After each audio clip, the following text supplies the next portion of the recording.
यो चाहिँ मेरो कान्छी बहिनीको बर्थडेको लागि कारखानामा लगेको चिकनको मासु हो।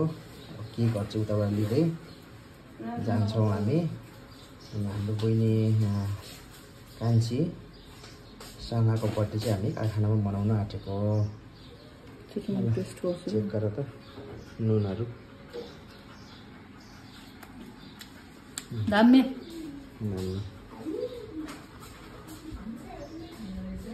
3 महिना सेफ कोर्स गरेको बल्ल काम लाग्यो है।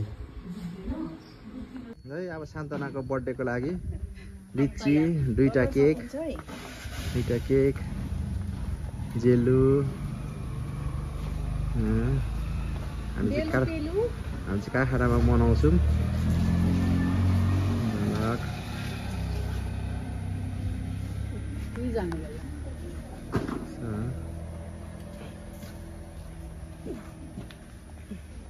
कुकुरो बनाइदिनु पर्छ ल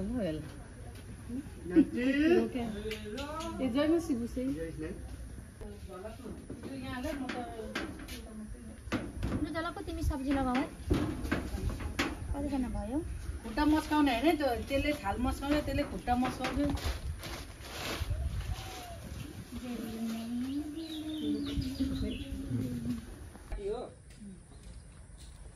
झन् आज अभिषेक आएछ। आज पनि तिमी छुट्टै भयो। कतिचोटि हामीले पार्टी भइसक्यो अरे पुसै नआएको दिनदेखिको पार्टी। अनि मेरो कारण हो। जुन दिन तिमी आएको त्यो दिन पार्टी, अस्ति पार्टी।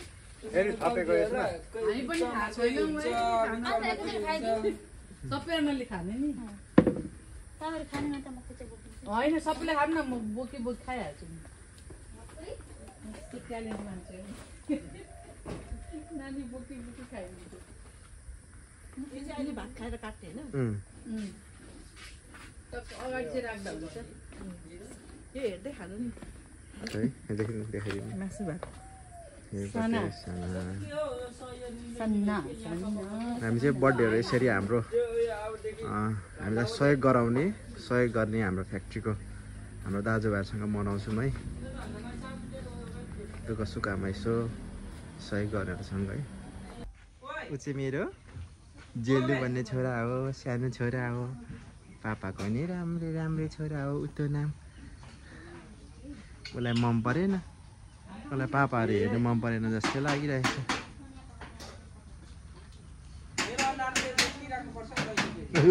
जेले हेर त यहाँ जेलेन ऊ जेले त्यो पुटे फुल लड्ला है। यो पनि यता छेउमै राख्दिनु के हो? यो त राम्रो लाग्यो मलाई पनि खान्छ। बास्ना आउँदा मिठो खतरा छ। अब सबैलाई खुसी त अभिषेक भने देखिरहेको मैले। त्यही त के हो? म त नि एकदम खुसी हो नि। जहिले बिजा देखाइदियो नि एकचोटि। नरम चाना देखेर हाँसेको हो कि बा? हजुर हुचे किन आज आएछु? जेलु त्यसो क्या जेलु मासु खानु पाइयो। जरा त्यो दिन आउनै हैन। हाँसु ठाउँछ हौ के भन्छ हिजो न आउनु खोजे त्यो सागरको चाबी। हिजो तिमी आएन, हिजो झन् हाम्रो मान्छे अब यो त होइन त अस्ति कारखानामा खाने टाइम भयो।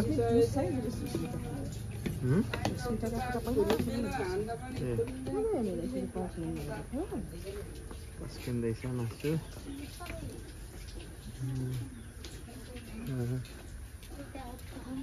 खै जेलुलाई थेर भन्ने त अभिषेक क्या।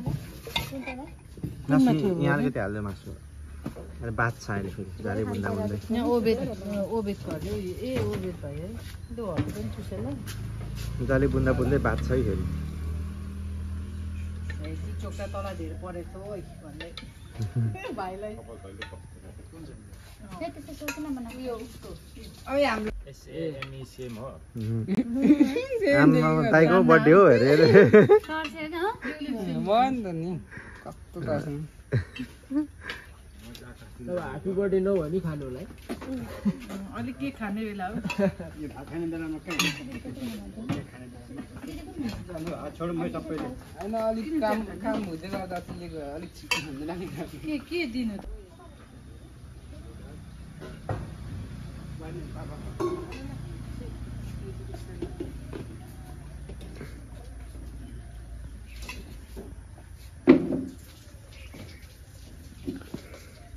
कोक चाहिँ कतिखेर खाने अहिले नै हो नि तिमी खाऊ न भात कोक चाहिँ कहाँ पो थियो कुनै छ त ए यहाँ जेले कहाँ छोरा सुत्दाका उड्दाका नि सपनाको दिदी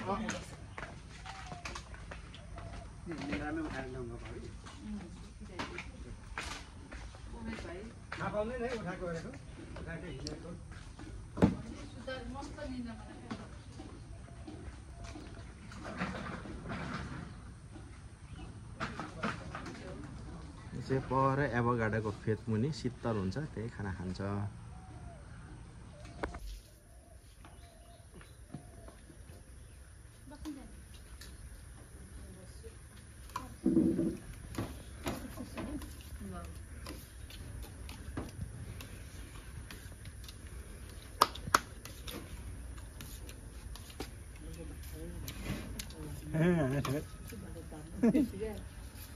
रेस्टुरेन्टमा पकाएर पनि होला के भएको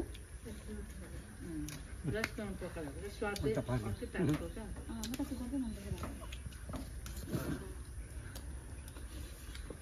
मरत छ है खुवाइज दियोस् मरत त्यहाँ खाएको भात मरत छ त्यस्तो लाग्दैन के भएको आमा घरमा आएको यस्तो त्यो भात चाहिँ ओभर मिस हुन्छ क्या धेरै खाएर होला धेरै वर्ष खाएर अनि त्यस्तै चिया चाहिँ त्यस्तै अर्कै नै लाग्छ हौ अनि हिजो मैले मात्रै खाएको धेरै खाएँ यो अन्याय किनेमा त्यस्तै हुन्छ नि यहाँको घरको भात जस्तो कहीँ पनि हुँदैन हुन्छ भात चाहिँ अर्कै नै लाग्छ आगोमा पकाएकोले छुटिन्छ बरु त्यसो भन्छ खै म त थाहा पाउँदिनँ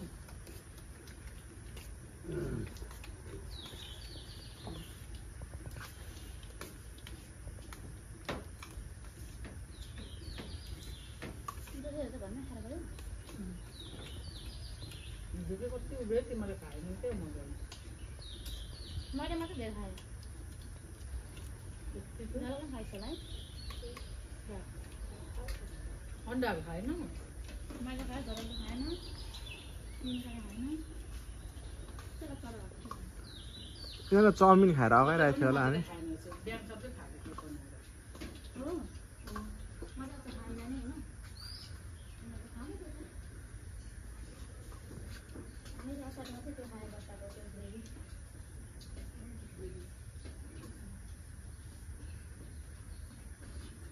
मेरो अगाडि मात्रै खाएँ रोजाना चाहिँ भोलाइ थियो अगाडि नै आएर पनि बुझ्नु पनि खाएको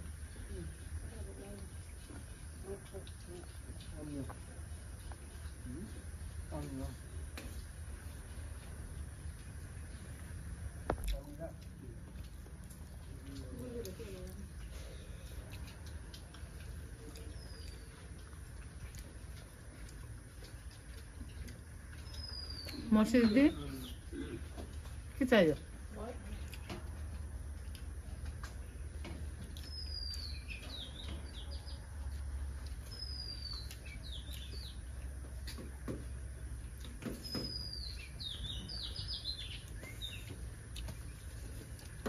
अब खाएकै मात्रै भिडियोको भ्युज आउँछ त के गर्नु त अनि लास्ट टाइम मिठो बनाउनु भयो मिठो खा मासु मिठो होला यस्तो खाएर पनि हुँदैन भाइ भात खाने हो अन्त खाएर खा यो साथै बसाइदिनुपर्छ खाँदैन तर के खाने भुँडीमा पनि खालिराख्नुपर्छ अलिअलि त्यो त उयो हो नि लास्टमा डेजर्ट कमिला पो आयो त हो यहाँ कमिला कति छिटो आएको त हौ यसलाई त बोलाएकै थिएन कसरी आयो फ्रिजमा हालिदिनु पर्छ होला हौ है अब खान्छ हामी अब खाओस् न त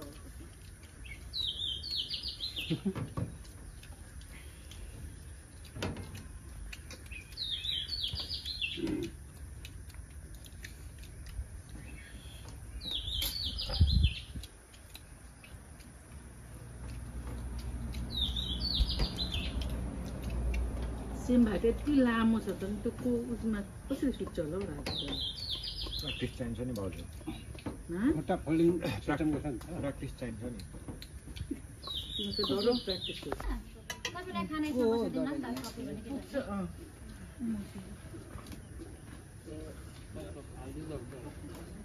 के हो तपाईँको मन पर्छ होला कोक चिसोहरू त्यसले भन्नु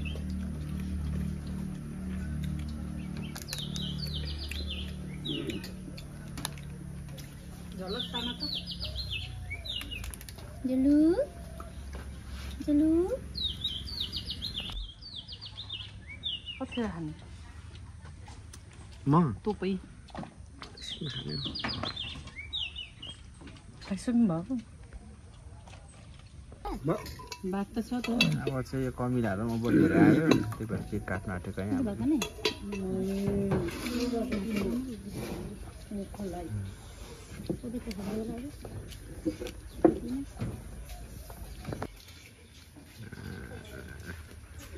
छैन या कस्तो भने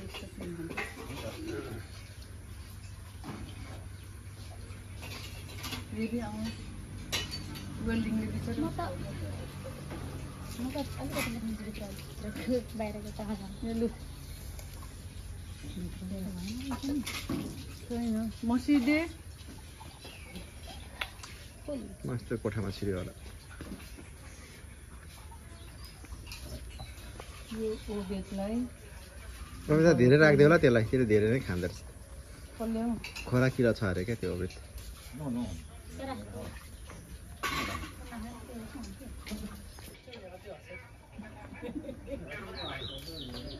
त्यो के त्यो हँसाउँदै हँसाउँदै केकको छेउमा गएको क्या त्यो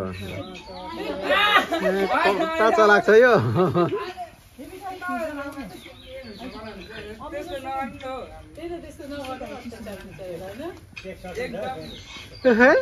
गर्दै केकको छेउमा जाँदो रहेछ क्या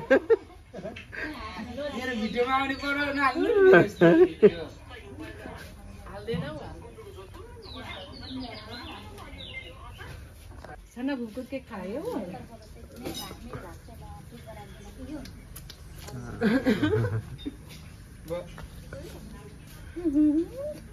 त्यो उब्रिन्छ होला अझै खा होइन ठिकै छ ए मसिदी चाहिँ ओबेट ल्यायो ए अन्त के करिबरी घुमेको छ त त्यो अनि मक्खी भाइरल हुन्छ अहिले छिटोमा के वरिपरि घुमेको छ त अनि आइसक्यो ओबेट त्यो क्या फ्रिजमा राखेको त रेबी अनि म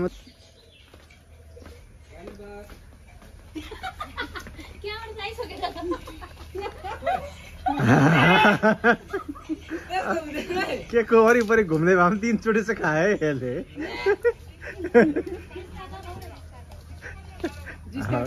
मेरो भिडियो पोस्ट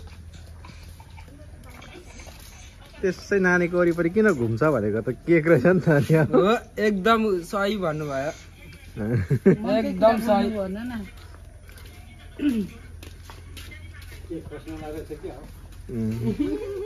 खादिन होला हौ भन्दै खादिन होला भन्दै हात चाहिँ थाप्छ क्या फेरि